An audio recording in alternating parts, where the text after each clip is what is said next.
Good evening, ladies and gentlemen. Welcome to another episode of Live Chat with James, coming to you from the ProPic Studios in Vancouver, British Columbia. Tonight we'll actually have a longer show than usual as we touch on not only the local and national headlines, but also on stories from around the world. In addition, we are going to take an in-depth look at several stories. One of them being, of course, an update on the Sullivan children in Nova Scotia who have been missing for almost 2 weeks now. The second story, of course, will be looking at Donald Trump. Surprise, surprise. Now, of course, we know that he is looking to accept a $400 million 747 from the government of Qatar. So we'll take a look at that in depth and the legalities and the ethics behind it. We'll also take a look at Elon Musk and the firing of the copyright director in the United States, how that benefits him, XAI, and his companies as a whole. Why that is important is because it just shows even more clearly the corruption and the cronyism that's going on in Washington, D.C. So with that said, we will start with our headlines and work our way through the show. It will be a long show tonight, but again, don't forget that you are, as always, welcome to put your comments, your thoughts, and your opinions into the chat and comment section. And of course, we can veer off on topics if you would like to discuss other content or other stories. We can touch on that as well. But with that said, of course, once again, we are going to have a longer show than normal, and we'll just continue on as we go. So here we go. Welcome again to this edition of Live Chat with James, and we're covering the stories that are important to you, and I hope the rest of the community. We encourage you to like, follow, and subscribe to keep up on these stories and others as we bring them to you and to be notified of different content that we post when we post it. Now bringing you the latest headlines from Surrey, British Columbia, and across Canada and around the world. It's Tuesday, May the 13th, 2025. And it is actually, the clock has rolled over. I'm a little behind. We are actually now on May 14th, and it is 1 o'clock a.m. here in Surrey, British Columbia. Now let's take a look tonight and begin with a story that continues to dominate headlines: the future of trade relations between Canada and the United States. Despite the ongoing negotiations, it appears that Donald Trump tariffs on Canada and Canadian goods may remain in place. However, there is a glimmer of hope, as the U.S. envoy has suggested that stronger ties between the two nations are still possible. This comes as Prime Minister Mark Carney has vowed to negotiate on Canada's terms, emphasizing the importance of resolving this issue for the Canadian economy. We'll have more on this story later in the program, including reactions from Canadian officials and experts as we go forward. Now, in local news, here in Surrey, British Columbia, a murder sentence in a Surrey shooting. In Surrey, a man has been sentenced to life in prison for first-degree murder in the shooting that shocked the community. Carlos Nathaniel Monteith is 29 years old and will serve a 25-year sentence before being eligible for parole. During the sentencing, Monteith claimed he did not receive a fair trial, but the court disagreed. This case has brought attention to issues of crime and justice in our city, sparking discussions about public safety and the legal system as a whole. Dr. Jen, welcome. Abd, user 5311, Lewis Croucher, and Randall McClure. Welcome everyone to this episode. In other stories here in Surrey, a 39-year-old woman has been charged with arson following a house fire in Surrey. The incident, which occurred last week, left the home severely damaged, but fortunately no one was injured. This was a multi-family dwelling, and it is definitely the work of one of the other residents who tried to put it out with a garden hose, but at the same time, the fire department were able to evacuate those still in the house, and thankfully, again, nobody was injured or killed in that incident. Police are still investigating the motive behind the fire, and residents are reminded to remain vigilant and report any suspicious activity in the community. Now, council decisions that have been impacting Surrey. On the governance front, Surrey City Council has approved several bylaws this week that could impact residents. One updates bicycle parking requirements for multifamily developments, aiming to encourage more sustainable transportation options. Another allows for secondary suites in townhouses, which could provide more housing options for families and individuals. These decisions reflect ongoing efforts to improve urban planning and address the housing needs in our growing city. As we continue on there, folks, in the national news, foreign student asylum claims have hit a record high. Immigration continues to be a hot topic in Canada. A new report reveals that foreign student asylum claims have hit a record high in 2024 and are expected to grow further in 2025. This comes as Prime Minister Mark Carney has pledged to maintain caps on immigration levels if he maintains the current status quo. He's aiming to return Canada's immigration to sustainable levels. The issue has sparked debate about the balance between welcoming newcomers and ensuring Canada's infrastructure can support them.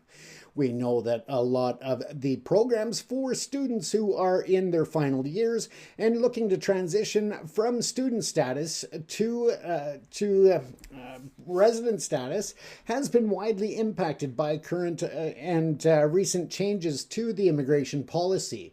With that said, a lot of students, instead of leaving after their studies are complete, are actually starting to file asylum claims in which they may or may not be accepted, but will allow them a stay in Canada longer than the end of their study period.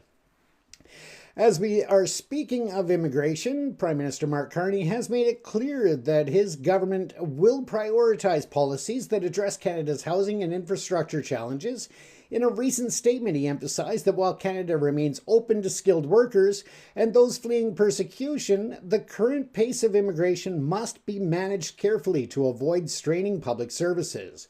This stance has drawn both support and criticism, with some advocating for more open borders and others calling for stricter controls. When I was over in Ukraine and in Poland in 2022, of course, that was the start of the war in Ukraine. I was there covering the war on the front lines as well as covering the refugee crisis in Europe.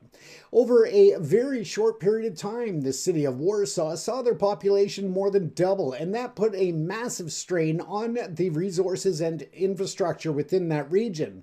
And that is something that, of course, represents a very extreme level. But again, it is a lesson to be learned for the rest of the world as well, to make sure that your immigration policies are in line with the infrastructure to keep up on that. Here in Canada, of course, we know that we have a housing situation, a shortage of housing, which has pushed prices way up, especially for those looking to purchase first homes, have been pushed way out of reach in most metropolitan cities, including here in Metro Vancouver. Now, in terms of other national stories, the junior hockey player's sex assault sentence. In sports news, the sentencing of the junior hockey player for sexual assault has been called a wake-up call for young men. The case, which involved allegations of misconduct within a team environment, has sparked widespread discussions about consent, accountability, and the culture of sports teams across the country. Advocates hope this case will lead to greater awareness and prevention efforts in youth sports. In our global stage, there are several significant stories unfolding, including that of Pope Leo being celebrated in Peru. Internationally, the newly elected Pope Leo, the first American pontiff, is being celebrated in Peru for his missionary work. ABC News' Matt Rivers traveled to Peru, where locals shared stories of how the then Bishop Leo impacted their lives through his dedication to social justice and community service. His election as Pope is seen as a historic moment for the Catholic Church, with many hoping his background will bring renewed focus on serving the poor and marginalized. Again, it is great to see an American Pope at the helm in the Vatican, but we will see how that plays out on the international stage. The release of Eden Alexander and Gaza conditions. We are looking in other news. Eden Alexander has been released after 584 days in captivity in Gaza.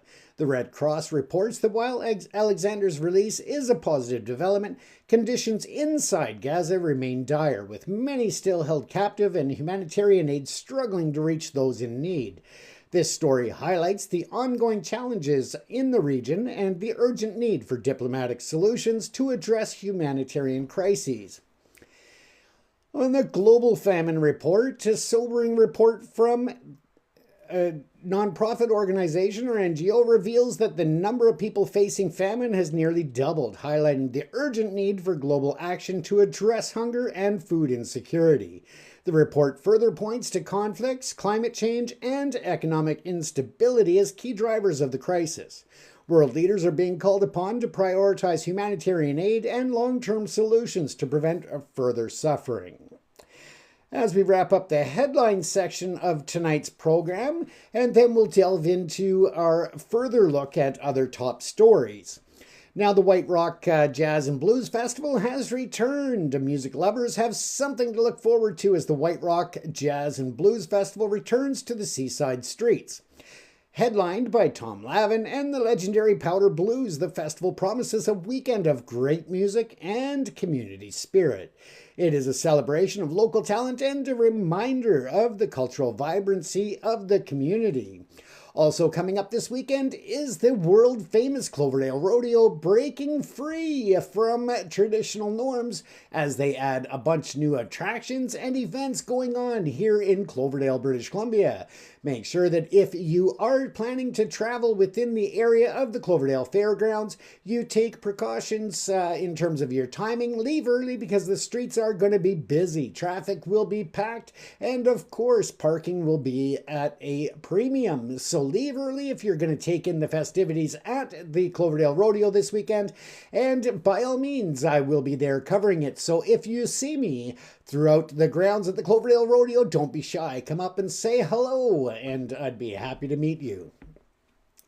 Also, a Surrey school coach has been honored with a BC award. Welcome, Moist Cake, Ali G, Dubs, Where's the Beach? Welcome, everybody. So as I was saying, congratulations are in order for Brian Green, a Surrey school coach who has been recognized with a BC award for leading with quiet excellence. Green's dedication to his students and his role in fostering a positive sports environment have been praised at a provincial level. His story is a testament to the impact of mentors in shaping the lives of our youth. In terms of the basketball tournament, we've got a local hero being remembered. Finally, the Surrey tournament honoring basketball player Rafael El Cureza, who passed away in 2017, continues to raise money for scholarships at Panorama Ridge Secondary. The event not only keeps Alareza's memory alive, but also supports future generations of student athletes. It's a heartwarming example of how communities come together to honor their own. Well done, and a shout out to Panorama Ridge Secondary. Well done to the school, the students, and the faculty. That's all for the headlines tonight, and we appreciate you tuning in for that. Let's take a look at our deeper reports on several stories we're going to be looking at here. These top stories that we are delving into in deeper detail will include Qatar gifting Donald Trump a 747 worth $400 million. We'll also take a look at updates and the timeline of the missing Sullivan children in Nova Scotia, and followed up by a report on the firing of the copyright director in the United States, coincidentally one day after denying an application by Elon Musk and XAI that would have allowed them a much broader access to copyrighted material in order to train their AI machines and their systems.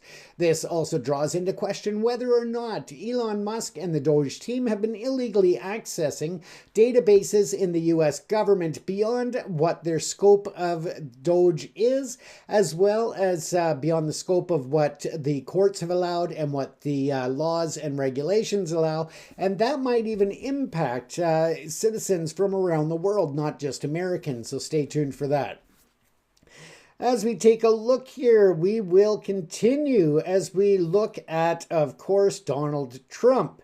And we know that that U.S. system of cronyism and his aspirations to be a major player in the world of autocrats and helping out all of his friends is continuing. We know he wants to be a dictator, and he is continuing to move in that direction.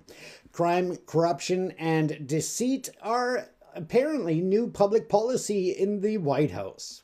Now, Donald Trump's potential acceptance of a luxury Boeing 747-8 jet from Qatar, valued at, as I said, around $400 million, has sparked debate. The plane would be used temporarily as Air Force One and then transferred to his presidential library. This report explores whether this constitutes a conflict of interest and its legality based on recent news and expert opinions as of May the 14th, 2025. The U.S. Constitution Foreign Emoluments Clause prohibits officials from accepting gifts from foreign states without congressional consent. Legal experts, including former White House ethics lawyer Norm Eisen and Richard Painter, argued that accepting the plane without approval violates this clause given its unprecedented value. The White House claims it's legal for the Defense Department to accept it, but there's no evidence Congress has approved. And Democrats like Senator Chuck Schumer and Representative Jamie Raskin have criticized it as unconstitutional. It seems that the Trump government only cares about the Constitution when it's of convenience to them, but they look at anything that conflicts with their beliefs, their policy, and their directives as just a guiding policy, not actually a part of the Constitution. And that is a big concern to cause a constitutional crisis within the United States of America. And of course, that has impact, ripple effect all across the globe. Now, the gift has raised conflict of interest issues due to Trump's business interests in Qatar, including a $5.5 billion golf course project. Critics, including Senator Bernie Sanders, argue the $400 million gift could influence U.S. foreign policy, especially given Trump's upcoming visit to Qatar. The perception of foreign influence is a major concern, with experts like Jessica Levinson highlighting potential corruption. Of course, we know that's already rampant in the White House. But as of May the 14th, the gift is under review with no final decision made. The White House defends it as compliant with law. But the controversy is significant, with Democrats calling for ethics investigations, and no Republican support seems to be evident in that challenge. This debate underscores the tension between the legal interpretations and constitutional principles. Now, this section of this complaint or this analysis is for the potential conflict of interest and legality surrounding Donald Trump's acceptance of a luxury 747-8 from Qatar, as I said, value of $400 million approximately. Now, the news reports and legal expert opinions and official statements are reflecting the situation as of 12:29 a.m. on May the 13th. And I think I said 14th a moment ago, so I apologize for that. But Qatar has proposed donating the 747-B to the U.S. government specifically for the Department of Defense to use as Air Force One on a temporary basis. According to multiple sources, including Reuters and CNN, the plane would then be transferred to the Trump Presidential Library Foundation upon Trump's departure from office. The gift is valued at around $400 million, making it one of the most valuable foreign gifts ever considered by the U.S. government. Qatar's media attaché, Ali Al-Ansari, has stated that reports of the gift being finalized are inaccurate, and the matter remains under review by legal departments with no decision made as of yet. The timing is notable, as Trump is scheduled to visit Qatar this week as part of the first major foreign trip of his second term, though the gift would not be presented or accepted during this visit.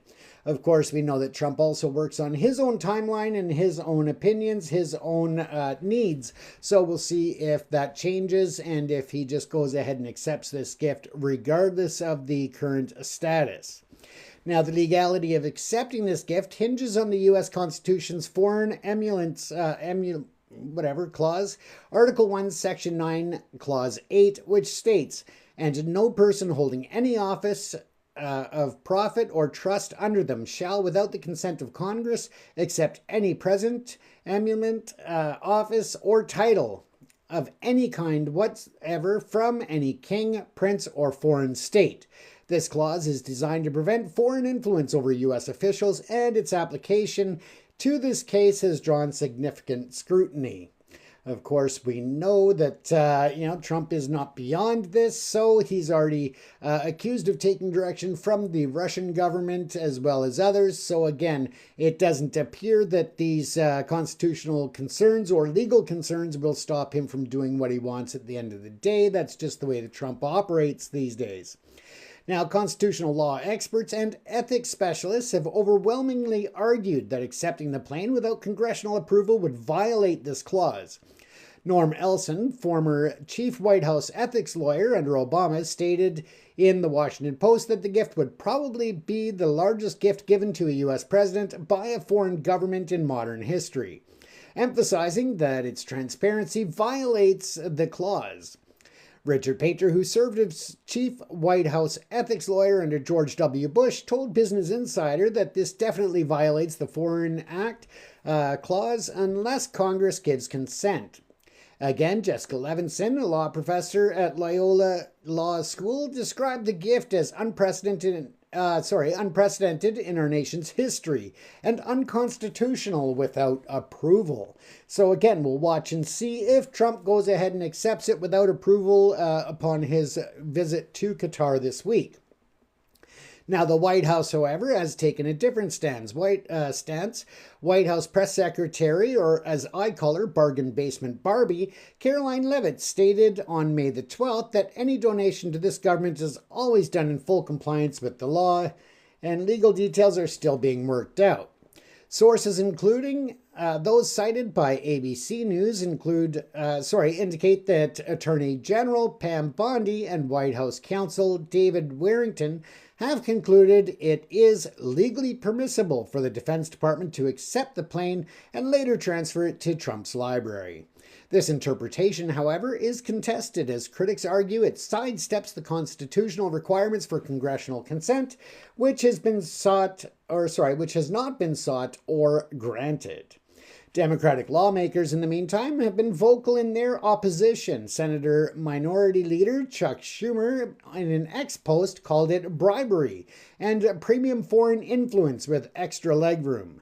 Representative Jamie Raskin, a former constitutional law professor, wrote on X that Trump must seek Congress's consent, citing the clause and clear prohibition. Senator Bernie Sanders also criticized it as farcically corrupt and blatantly unconstitutional in an X post. There is no evidence of congressional approval, and Republican lawmakers have not publicly supported the move, with some Trump allies like Laura Loomer expressing discomfort. When it comes to the conflict of interest, ethical and practical concerns, the potential conflict of interest is a central issue given the gift's value and Trump's business ties to the Middle East. Trump's organization recently announced a $5.5 billion golf course project in Qatar, which critics argue could be linked to the gift. Experts, including Levinson, also noted that acceptance of such a gift could give rise to an apparent conflict of interest or corruption. The perception is that Qatar might expect favorable treatment in U.S. foreign policy, especially given Trump's upcoming visit to the strategic interests of both nations. Democratic lawmakers and watchdog groups have echoed these concerns. Jordan Leibowitz, a spokesman for the Citizens for Responsibility and Ethics in Washington, questioned whether the gift violates the constitutional ban on foreign gifts, noting Trump's personal business dealings in Qatar. Representative Richie Torres called for an immediate ethics investigation, labeling the plane a flying grift.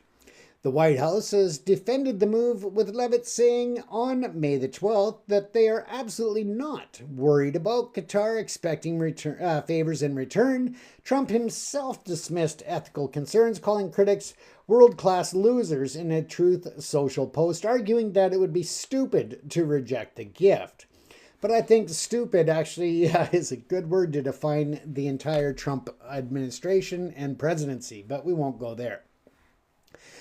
Security concerns, of course, also arise, with the Secret Service requiring extensive checks for surveillance equipment before the plane can be used, adding another layer of complexity.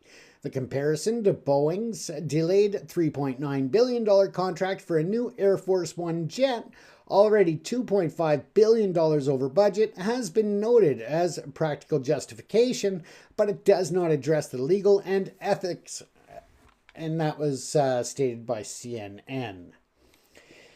When it comes to the public and political reaction, the proposed gift has drawn fierce criticism from Democrats, as we said, with Schumer, Raskin, Sanders, and Torres leading the charge. Schumer's ex-post mocked Trump's America First slogan, calling the gift foreign influence with extra legroom, as I stated. Raskin emphasized the constitutional requirements for congressional consent, while Sanders called it kleptocracy. Torres' call for ethics probe reflects broader concerns about corruption. On the Republican side, there's no public support for the gift, and even some Trump allies like Laura Loomer have criticized it as a stain on the administration. This lack of bipartisan support underscores the controversy, with legal experts and watchdog groups like Public Citizen also raising alarms. When it comes to comparative context and precedents, the gift is unprecedented in scale, as we've already covered, with experts noting it would be the biggest foreign gift to a U.S. president in modern history. During Trump's first term, legal disputes over various clause violations from business ventures, such as foreign government spending at Trump hotels, were dismissed by the Supreme Court in 2021 after Trump left office. This case, however, involves a direct, tangible gift of immense value, raising the stakes significantly.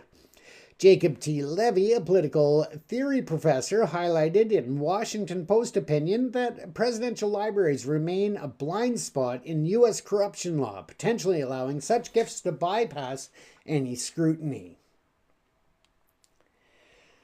With that, the acceptance of the 747 from Qatar by Trump is legally dubious, with constitutional law experts arguing it violates the Foreign Emoluments Clause without congressional approval, which has not been granted. The conflict of interest is significant, given the gift's value and Trump's business ties to Qatar, not to mention the accusations and realities of Qatar being a host area for terrorists and, of course, being accused of funding terrorist organizations as well. With that, it also raises concerns about foreign influence and corruption, and the White House's defense, while claiming compliance with law, does not address the constitutional requirements for congressional consent. The strong opposition from Democrats and legal experts suggests the plan faces significant hurdles. This situation highlights the tension between executive action and constitutional limits, potentially setting a precedent for future foreign gifts to U.S. officials. Unless Congress intervenes or the administration reconsiders, this could become a landmark case of unconstitutional actions and constitutional overreach and ethical misconduct. So we'll watch how that story folds out. We'll watch how things play out with Trump visiting into Qatar this week, and we'll see what happens from there as it all plays out. But next, let's take a look at an update and a timeline of the missing Sullivan children, who have been missing for over a week in the Nova Scotia community of Pictou County. As we've covered before, these children are 4 years old and 6-year-old and have been missing since May the 2nd. So let's take a look at where we are at and a more in-depth look at the timeline since these children have been reported missing.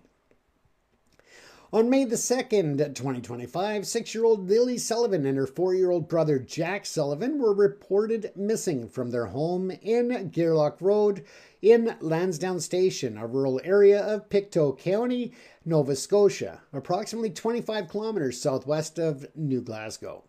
The siblings, members of the I'm probably saying this wrong, but Sipekne Katic First Nations are believed to have wandered off from their family home, which borders on a heavily wooded area with dense brush and steep banks. Despite extensive search efforts involving over 160 volunteers, multiple agencies, and advanced technology, no confirmed sightings of the children have been reported as of May the 13th.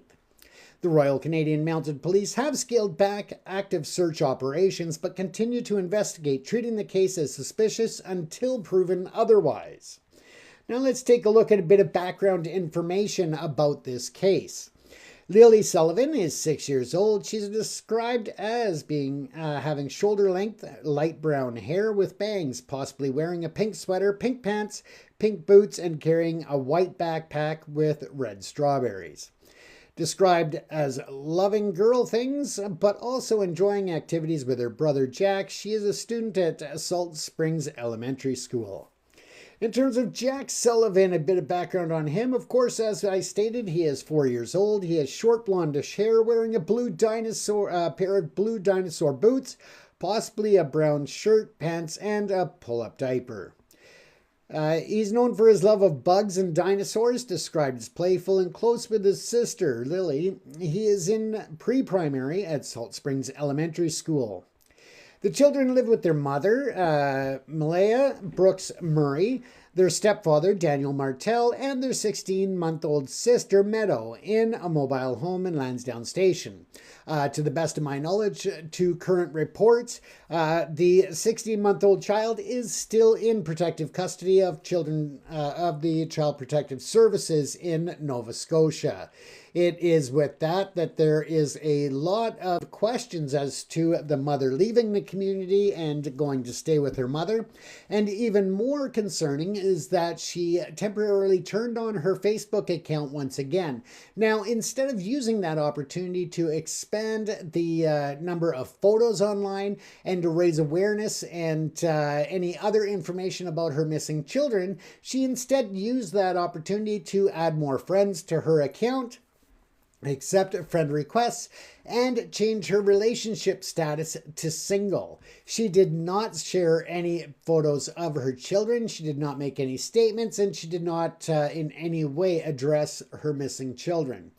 The reason for this is assumed to be that she has been requested by the RCMP, according to her, to not make any public statements and not be on social media. But again, it seems very odd that if your children are actively missing in the bush and the woods, the wilderness, that you're going to stay close at hand for when they are located, unless, of course, maybe you know something that others don't and you don't anticipate them being located alive, which is a sad reality of possibilities. Now, of course, we don't know what the case is right now, but again, people are taking to social media and the internet to speculate on a lot of the inconsistencies in statements being made by both the stepfather and the mother of these children. It seems, as I said, that the 16-month-old remains in custody of Child Protective Services in Nova Scotia, as this would be a common practice when siblings are missing and there is no clear evidence as to the cause or the potential. And I say potential involvement. I'm not saying they are involved, but when there is potential involvement or unknown involvement by the parental entities in the home, then Child Protective Services, in consultation with the RCMP and the courts, as well as child protective workers, they would consult, they would meet and make an evaluation based on the information at hand, which may include information not privy to the public or not available to the public. So again, we don't know if or who was involved in the disappearance of these children, or if they did indeed just wander off from the home. We don't know at this time, and speculation is running rampant online. Now, in terms of the others that were living in the area, now the family moved to that area 2 years ago, and that was into Martel's childhood home. The children's maternal grandfather is a member of the local First Nations, one of Nova Scotia's biggest First Nations communities, known as the Mi'kmaq community. And the Mi'kmaq community, and I apologize if I mispronounce that. I absolutely mean absolutely no disrespect in my pronunciations if they are wrong. Now, Lansdowne Station is a sparsely populated rural area with dense forests and limited traffic, primarily logging trucks. The closest town is 15-minute drive away. Again, why would the kids wander out from the yard if they know that the town is that far away? Chances are they know better than to be out exploring beyond the fences of the backyard. Some people have questioned how the kids climbed the fence, but in defense of that, from what I understand, there are some gaps in the fence that the kids could have gotten through to go out and explore the area. My questions are very many. I have just a litany of questions that I would be asking, but again, nobody is speaking publicly to us here at ProPix TV in terms of asking these questions. Some of them come to mind as to why the children would take their backpacks and a water bottle with them, or other things. Now, other people are saying, well, if you didn't see the kids, how do you know what they're wearing? Again, playing the devil's advocate, as a parent, I know pretty much all of the clothing that my kids owned when they were growing up, so I would be able to tell pretty quickly what they were wearing by what's not there and make that judgment. So again, I don't think that that is really a big concern as to how parents would know what their kids were wearing.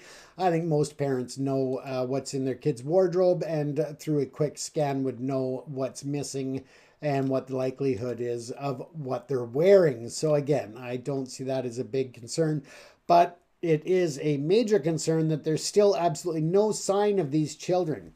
There is no sign of somebody being on the property kidnapping them. There is no sign of them wandering off, which I find very peculiar.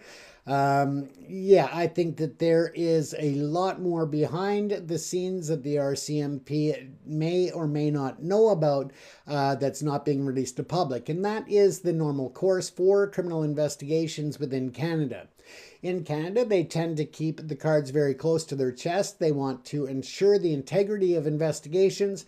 They don't want to tip off suspects, and by all means, they don't want to interfere or to reduce the integrity of the police investigation as it moves to the Crown and through the courts.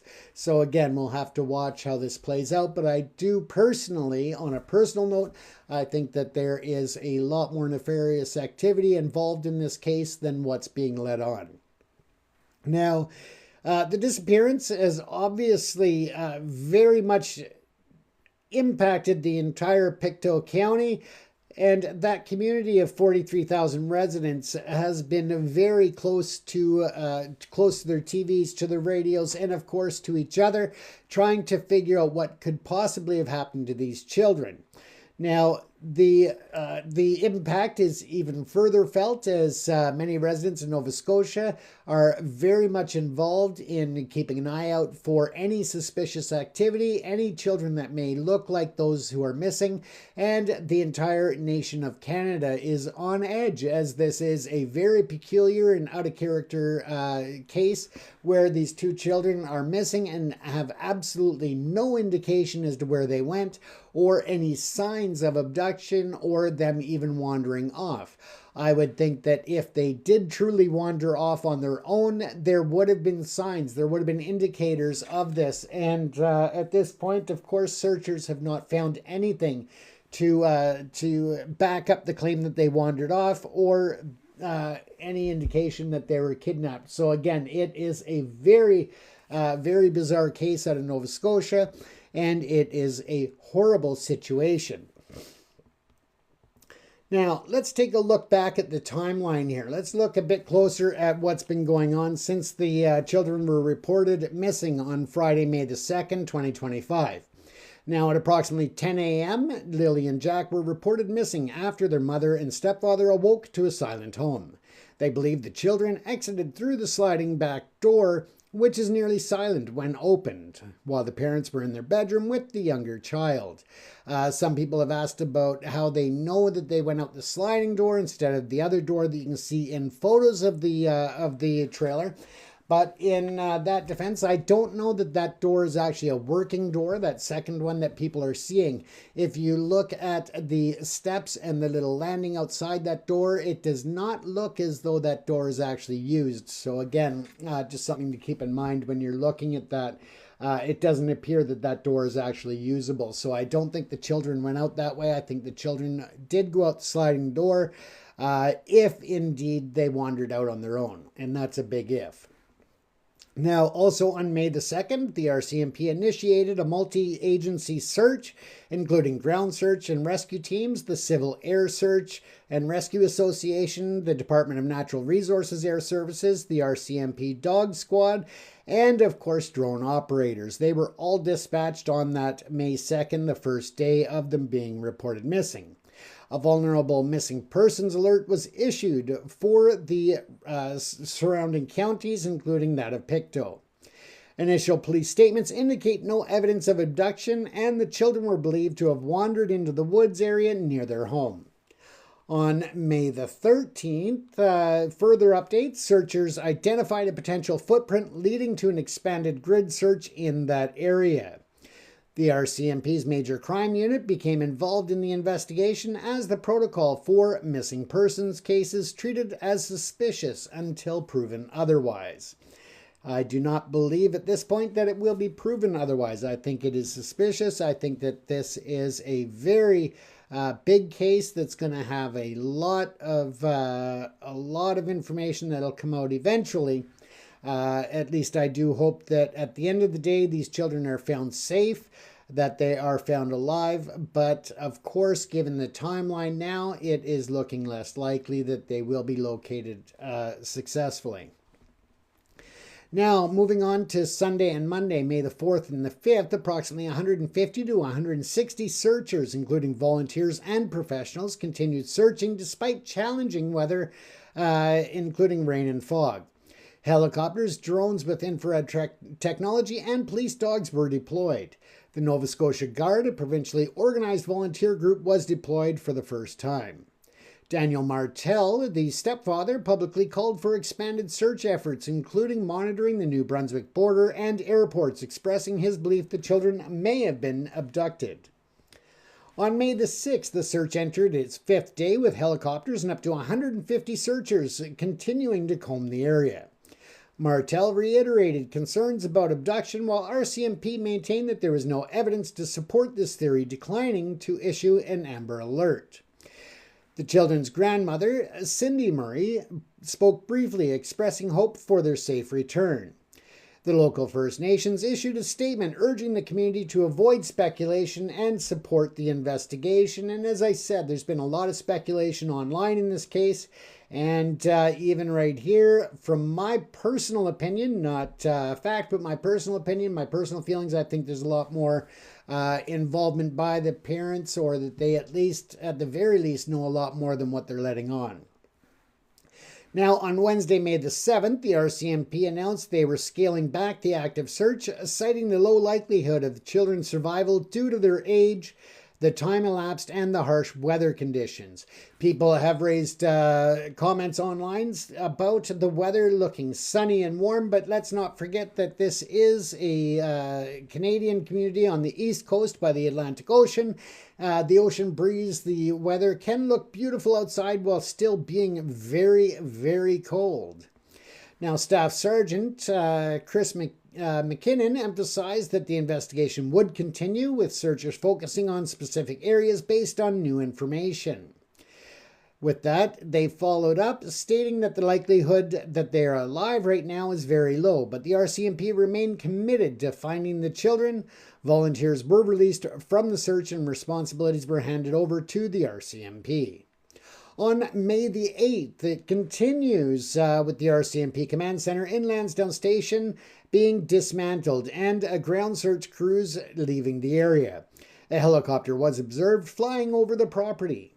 Major crimes investigators visited the family home to collect electronic devices to corroborate timelines. A makeshift memorial and stuffed animals and flowers appeared at the RCMP detachment in support of the investigation and the search for the children. On May the 9th and 10th, Friday and Saturday, the investigation continued, but no public updates were provided by the RCMP. They had assured the public that they would update if there were any leads or any developments, so we can only assume that at that time they had absolutely nothing to report in terms of updates. Martel on the 9th and 10th continued to report ongoing cooperation with the police, including providing his phone and requesting a polygraph test. On May the 12th, that is Monday, the case entered its 10th day with RCMP remaining tight-lipped. Corporal Guy Tremblay stated there were no new details to share to avoid jeopardizing the investigation. On May the 13th, Tuesday, as of this time, we have absolutely no further updates being released by the RCMP or other authorities. So again, we just wanted to provide the official timeline and developments as they have progressed and the different events as they happened. And that is because there is a slew of misinformation or a lot of speculation happening on the internet, and we just wanted to bring you up to date on the official information. Now, this search for Jack and Lily Sullivan is one of the largest coordinated efforts in recent Nova Scotia history, and it has involved personnel up to 160 searchers daily, including ground search and rescue teams from across the province, RCMP officers, and community volunteers. The technology being used, again, drones with forward-looking infrared technology to detect body heat. They've also used helicopters from the Department of Natural Resources, Air Services, and remotely piloted aircraft systems operated by the RCMP. Specialized units that have been called in and utilized throughout the week and a half were the RCMP Police Dog Service, including potential use of cadaver dogs in the later stages. The Nova Scotia Guard deployed for the first time, and the Civil Air Search and Rescue Association. So again, the resources have been just, brought out. There's been no lack of resources. The governments at all levels have provided anything and everything that they could that was requested in order to forward the investigation and the search for these two young children. As I said, at this time, these children do remain missing, and it is hoped that they can be found, that they are alive. But again, as every day goes by, the chances of that being the case are reduced extremely to an extreme level. And that is definitely sad for the local community in Pictou County, in Nova Scotia, and across Canada as we try to grapple with what could have happened to these two young children. It is, again, a lot of speculation online, but that is the official timeline. Now, the search was scaled back on May the 7th after 6 days, with the RCMP looking again at the likelihood of the children being found alive. And that is a big step for the RCMP and a very sad statement for everyone that still remains hopeful even after all of this time has passed. Now, they are focusing on certain specific areas based on new leads, and some of them had been previously searched, but they are revisiting those areas just to see if there was anything that was overlooked. Now, all missing person cases are treated as suspicious until proven otherwise, and that's part of the RCMP's protocol. The Major Crime Unit has been investigating and involved since May the 3rd, indicating a thorough investigation into all possibilities and all scenarios that could have played a role in this investigation and this search. And not to overlook the fact that they are investigating criminal elements or potential criminal elements in this case, so nothing is off the table at this point as they continue moving forward with it. Now, in terms of the family cooperation, of course, we know that Daniel Martel, the stepfather, has been interviewed extensively, including a 4-hour session on May the 6th, and has provided his phone and requested a polygraph test.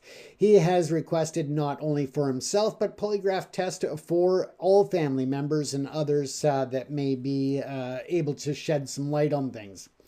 Now, Martel has consistently maintained his account of the events, stating that the children likely exited through the sliding back door while he and Brooks Murray were with their younger child.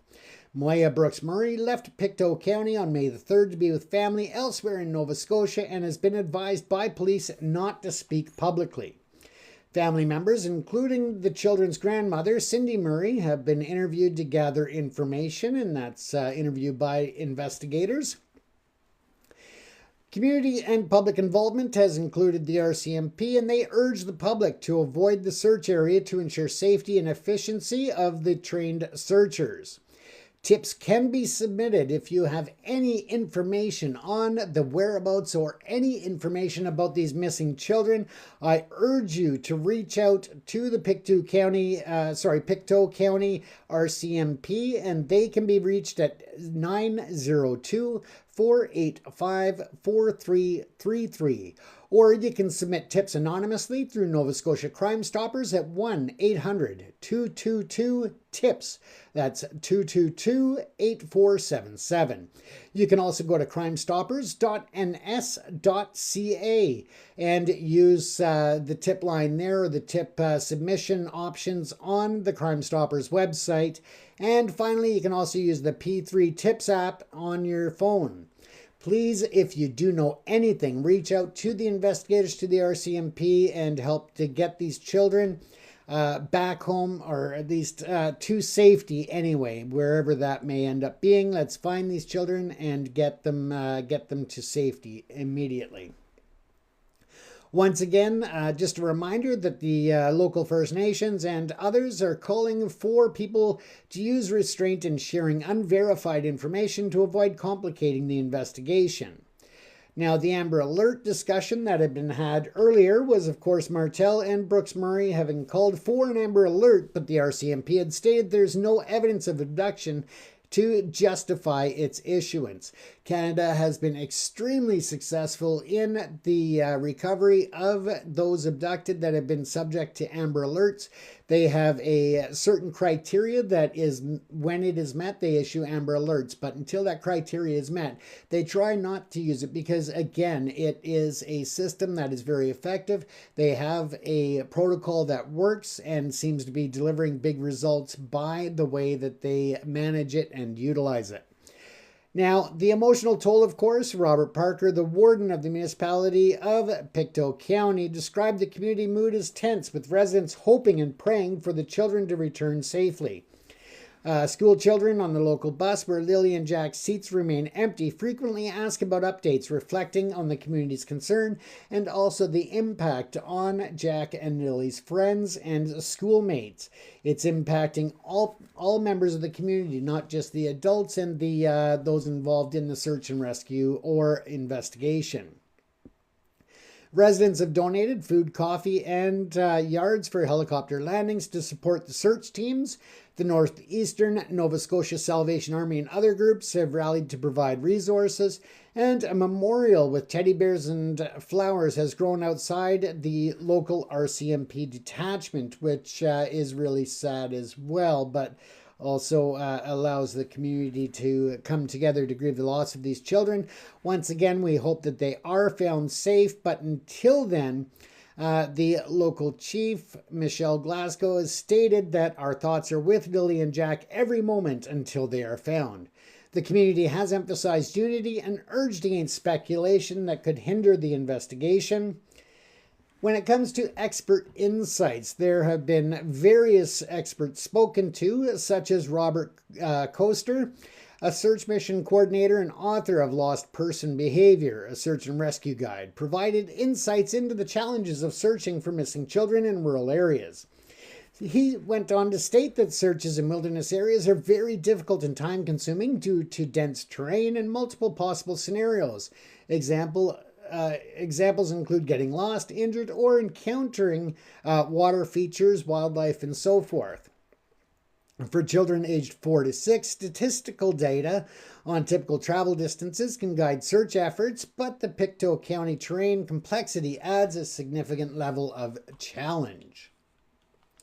Bear with me, folks. We are live here on TikTok, and it's just asking me to verify that I'm still here with a little puzzle piece. There we go. All right, so continuing on, though. When it comes to Coaster's app, Lost Persons Behavior, that has been used by searchers in Lansdowne Station to inform their strategies. When it comes to the current status and updates, again, we don't have any current updates. Over the weekend, we know that it's been scaled back on May the 7th in terms of the number of volunteers and the search numbers and technology being used. Targeted searches in specific areas do continue, though, based on new information, with some areas revisited, and the RCMP has indicated that cadaver dogs may be used as a next step, redirecting and reflecting a shift in focus given the likelihood of survival to recovery instead of rescue. Very sad turn of events when they do make that decision, a very tough one indeed for the RCMP and all of the searchers.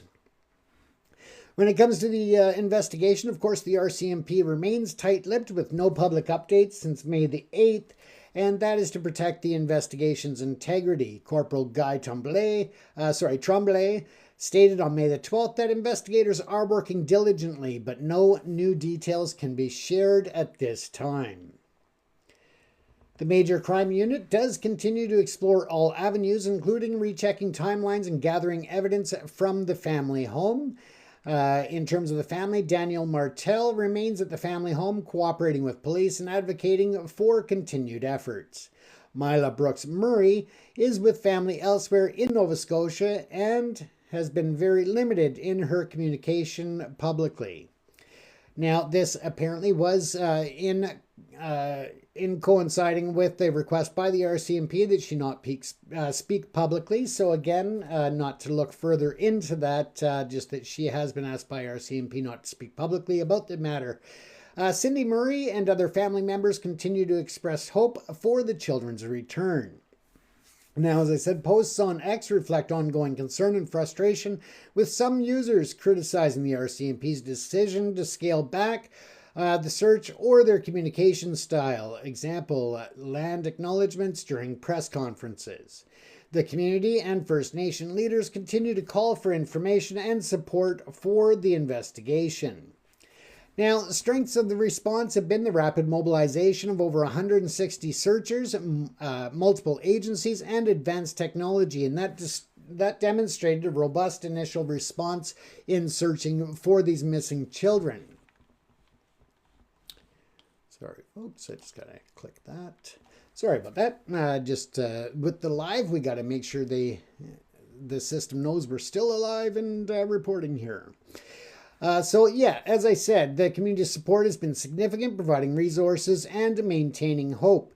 Now, there have been certain challenges and criticisms. The decision not to issue an Amber Alert has sparked debate, with family and community members questioning whether abduction was adequately considered.